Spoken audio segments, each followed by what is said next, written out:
یک پیام آمد که یک جوان عمر مبارک شده 21 به ما پیام روان کرده است که دنیا یک دوستی که با من بسیار دوستی داشت و بسیار قدر داشت، یک 21 ساله بود، مرد صالح نمازخوان بود، به یک صدمه از عالم گذشت.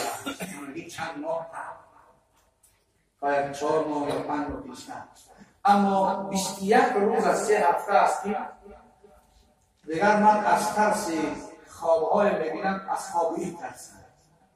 هر وقت سر میمانم فریاد و داد و فلان اینجورن به من میبینم، داد میزند، فریاد میزند، چنان داد و فریاد میزند که باور کنید از خواب میترسم. رفتم برای بنام اینجوران صدقه کردن، کم نشد و مسکین فقیرها پیش دامنها رفتم، ختم قرآن فرمودم و هر جایی که رفتم هیچ نشد. حضرت میگه بالاخره امروز خواب دیدم که چنان میگه در نظر مهایدا شد، میگه داد میزد، فریاد میزد که از تمام وجودش خورزنداد کنید. میگه وقتی که دیدمش سبحان الله دیگه شناختش نمیشید. میگه وقتی خوابش کردن فرشته های عذاب در گوشش یک مواد را از زقوم میریختن که اون نگو زقوم دیگه از یک مواد را میریختن، کتاب میگه زقوم است، تو علم میداند زقوم است، میریختن که به مجرد از گوش راستش میریختن از گوش چپش نریخت، چنان میسوخت داد و فریاد میزد اگر در دنیا میشد شب از فریاد اهل دنیا میماند.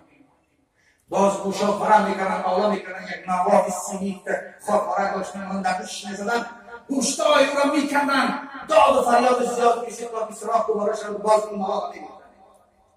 فریاد کردن دوستم این چی عذاب است؟ تو که مرد نمازخوان بودی، تو جمعه بخواندی. گفت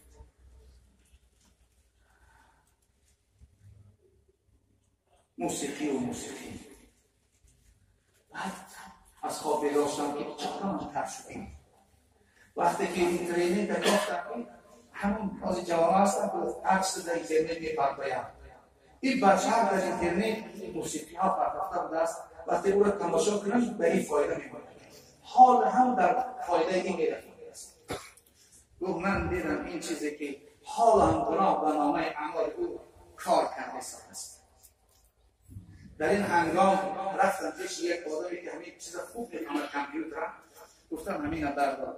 او یک پول خوب با او میگه مصلحت کرده، او قبول کرد، اما وقتی حکمت را کردم او به خاطر خدا من بیکل میکنم.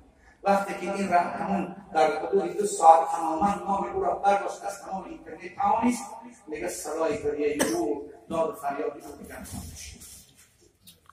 برادر عزیز، کار نکنید که پیش خدا شرم نشید، کار نکنید که سبب عذاب و دهشت خود شود. برای این احتیاط کنید، دعا میکنید پروردگارا